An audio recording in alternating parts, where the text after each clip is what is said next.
L'eau, tout mystère, tout symbole, le petit Larousse nous la présente de façon succincte, liquide incolore, transparent, inodore et insipide, qui constitue un milieu indispensable à la vie. Vite dit. Un autre dictionnaire, religieux celui-ci, montre Dieu comme le maître des eaux et cite entre autres le psaume 104 de la Bible qui résume à merveille cette maîtrise. C'est lui qui a créé les eaux d'en haut, comme celles de l'abîme, c'est lui qui règle le débit de leur cours, qui les retient afin qu'elles ne submergent pas le pays, qui fait jaillir les sources et descendre la pluie grâce auquel la prospérité se répand sur la terre et apporte la joie au cœur de l'homme. La définition proposée se fait donc plus dense. Nous citons l'eau est d'abord source et puissance de vie. Sans elle, la terre n'est qu'un désert aride, pays de la faim et de la soif, où les hommes et bêtes sont voués à la mort. Il y a pourtant aussi des eaux de mort. L'inondation dévastatrice qui bouleverse la terre et engloutit les vivants. L'eau, enfin, dans les ablutions culturelles qui transposent un usage de la vie domestique, purifie les personnes et les choses des souillures contractées au cours des rencontres quotidiennes. Ainsi, l'eau tour à tour vivifiante et redoutable, toujours purifiante et intimement mêlée à la vie humaine. Nous avons dit en intro à cette émission que l'eau était tout mystère, tout symbole. Voyons d'abord ce symbolisme tel qu'il est vécu chez nous. Pour le mystère, nous emprunterons un peu plus tard un court extrait d'un documentaire intitulé « Les maîtres de l'eau » qui traite entre autres de cet aspect-là. Le 12 mars, nos compatriotes de foi hindoue vont célébrer le Mahashivaratri, où nous verrons cet art du symbolisme que l'hindouisme a élevé jusqu'à la perfection. Les dévots venus de différentes régions du pays vont affluer en pèlerinage au Ganga Talao, le lac sacré d'une superficie de 25 arpents. Tout a été mis en œuvre pour que cet acte de dévotion se passe dans les meilleures conditions. À l'issue d'un jeûne de plusieurs jours et prières, le dévot vient recueillir, après le rituel d'usage, l'eau lustrale et la porte au mandir de sa localité aspergée, la statue du dieu Shiva ou le Shivling. Lieu de pèlerinage depuis la fin du XIXe siècle, le Ganga Talao tient son nom quand l'eau ramenée des Ganges a été déversée dans le lac. Mahashivaratri, qui littéralement veut dire la grande nuit de Shiva, est porteuse d'un symbolisme associé à l'eau d'une profondeur spirituelle qui peut permettre au dévot qui accomplit le rite de se hisser à la présence du divin en lui, son âme étant les Ganges. Cette nuit, le Seigneur Shiva dépose son trident, symbole, et effectue sa danse cosmique et extatique. Il prend alors le nom de Nataraja. Shiva, aussi connu sous le nom de Gangadhara, porteur de Ganga, la rivière Gange. La nuit où l'obscurité symbolise l'ignorance du soi suprême chez l'humain. La danse de Nataraja, en cette nuit mémorable, décrit la passionnante expérience de cette connaissance du soi, la destruction de l'ignorance spirituelle, le changement de la personne terrestre en un être transcendantal et l'eau dans tout ça. La mythologie a réponse à cela. Mais d'abord, il nous faut révéler la source de l'explication que nous avons donnée. Elle provient de l'excellent ouvrage de Parthasarathi, le symbolisme des dieux hindous. Et cet auteur de nous initier à tout le symbolisme représentant Shiva assis sur le mont Kailash avec pour toile de fond les Himalayas et aussi cet épisode où le roi Bhagirath, symbole lui-même, adresse une prière à la déesse qui personnifie les Ganges dans les cieux où il est nommé Akashganga. Le roi prie la déesse de le descendre des cieux pour qu'il apporte la prospérité au peuple de la terre. La déesse lui fit comprendre que toute cette eau céleste serait torrentielle et que la terre ne pourrait résister à sa force. Le seul qui peut retenir ces flots est le Seigneur Shiva.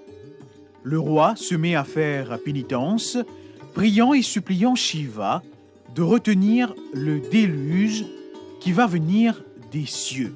Shiva accepte de le faire. Il reçoit les eaux de l'Akashganga dans les mèches de sa chevelure où elles furent emprisonnées. Shiva se retire dans la jungle pour méditer. Mais les Ganges ne touchent pas la terre.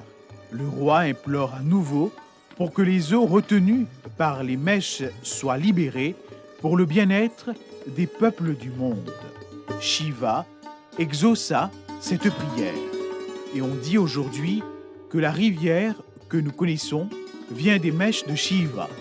Cette histoire peut paraître étrange, mais elle cache un sens profond et on peut dire en raccourci que Bhagirath apporta au monde la connaissance divine. L'écrivain Dipchand Bihari nous apporte une explication supplémentaire en ce sens que le Seigneur Shiva, ayant absorbé du poison pour sauver le monde, le dévot vient chercher l'eau du lac sacré pour apaiser la douleur du Dieu.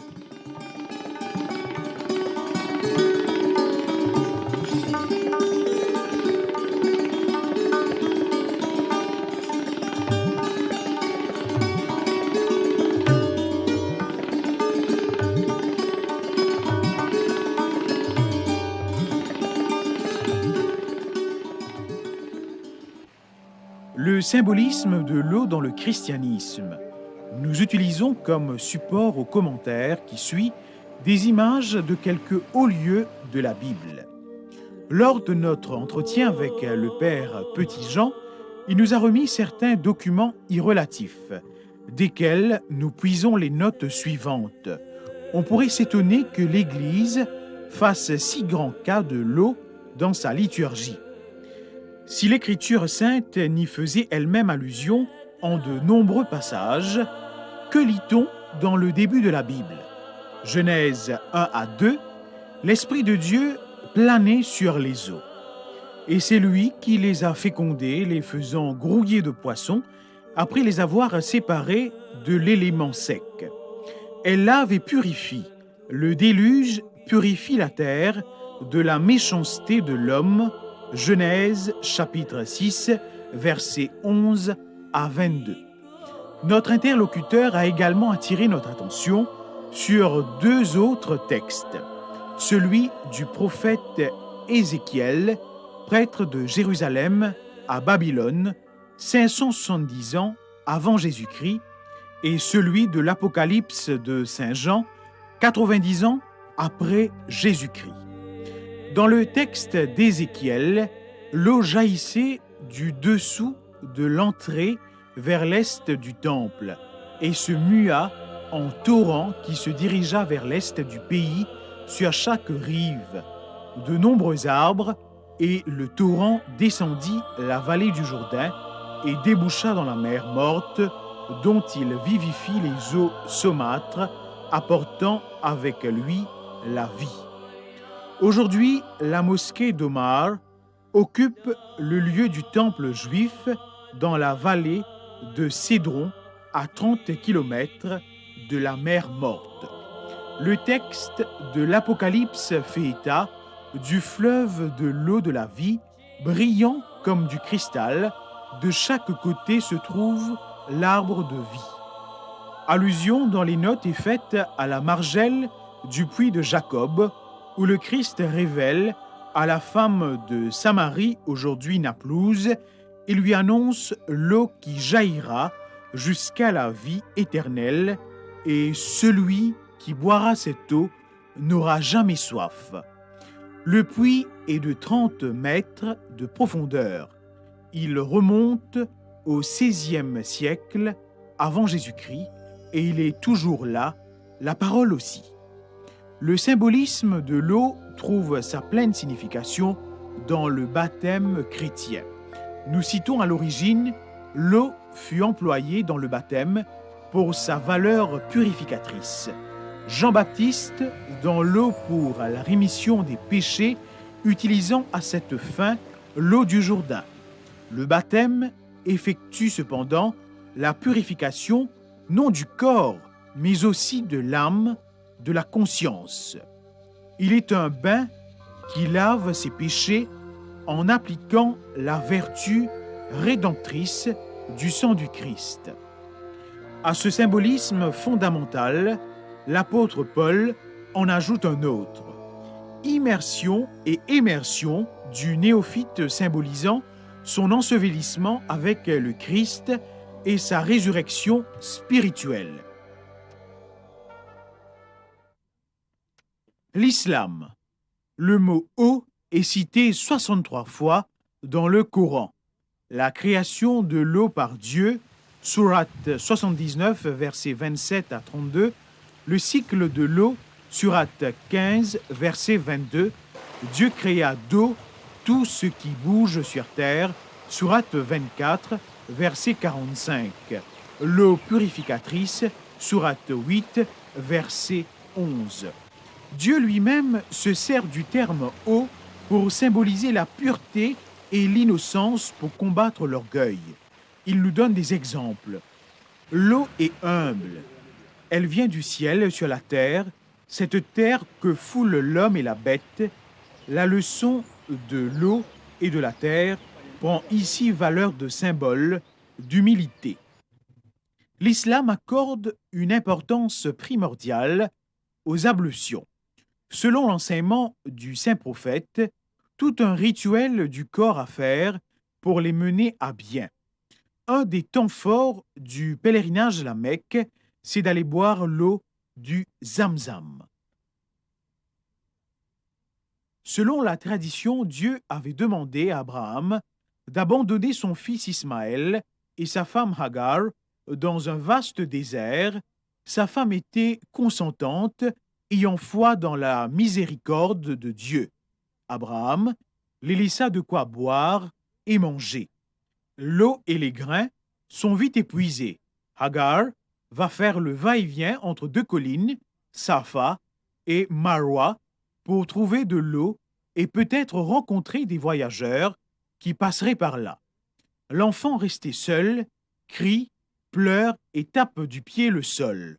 Et tout à coup, l'eau se mit à jaillir du sable. Elle est abondante. Hagar, constatant que toute cette eau va envahir la terre, crie « Zamzam, arrête, arrête !»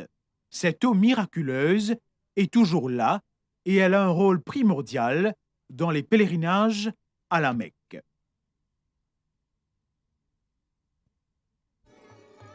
Ce symbolisme de l'eau, on le retrouve dans l'Abhishek, où on asperge des statues des divinités avec de l'eau sacrée, l'Ahadi, ou le renouvellement des alliances, et le Kavdi, le bain purificateur et prière avant.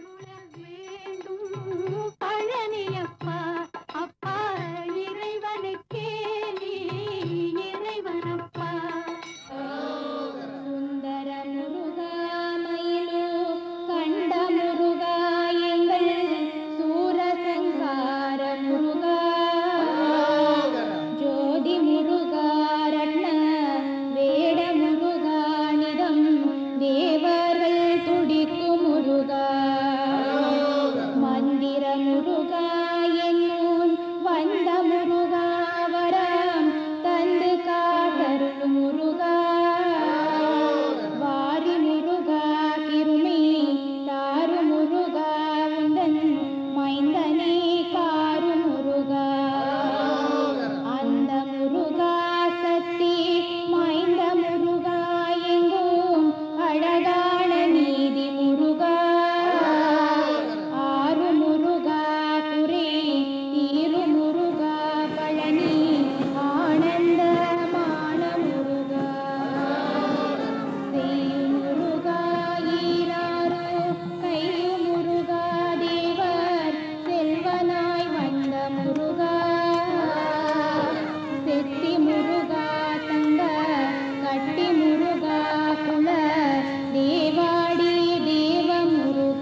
Nous avons dit au début de cette émission que l'eau est tout mystère. Ce court extrait, emprunté à un documentaire, Les Maîtres de l'eau, nous en donne un aperçu. L'eau H2O, c'est 2 atomes d'hydrogène et 1 atome d'oxygène. C'est ce que l'on apprend à l'école primaire. Pourtant, de nombreuses propriétés de l'eau restent une énigme pour la science contemporaine. L'observation directe de la structure de l'eau, par exemple, n'est pas possible. Dans un liquide, les positions géométriques des atomes changent constamment. Les chercheurs ont obtenu expérimentalement un nouvel état de l'eau, l'eau solide amorphe, qui fournit un modèle pour l'étude de la structure du liquide. Ces travaux permettent de figer la nature géométrique de l'état liquide de l'eau sans les mouvements associés, comme un instantané photographique.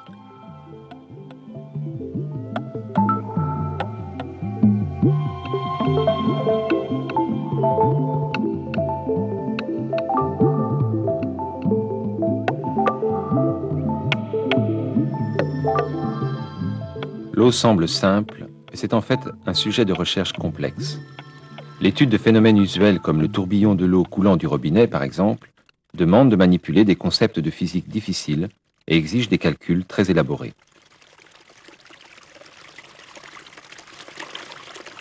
Cette eau, que l'on appelle douce, est en fait extrêmement agressive.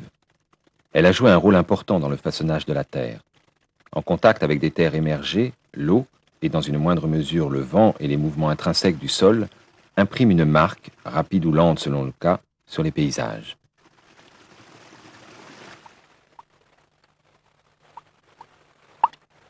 L'eau en mouvement, comme tout fluide, est une source d'énergie. Une goutte peut agir comme un projectile. Une masse d'eau détache des blocs de pierre et les transporte. Les vallées, les méandres des fleuves sont façonnés par les courants de l'eau.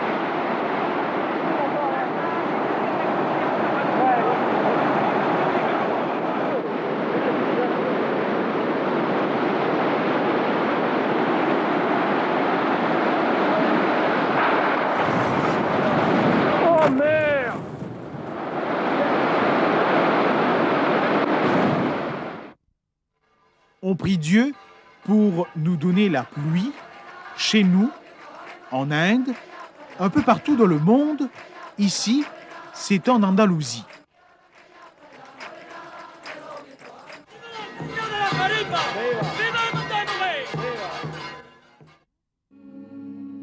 D'autres rituels archaïques se pratiquent avec cette eau qui constitue quelque 65% de notre corps, une alchimie à compter.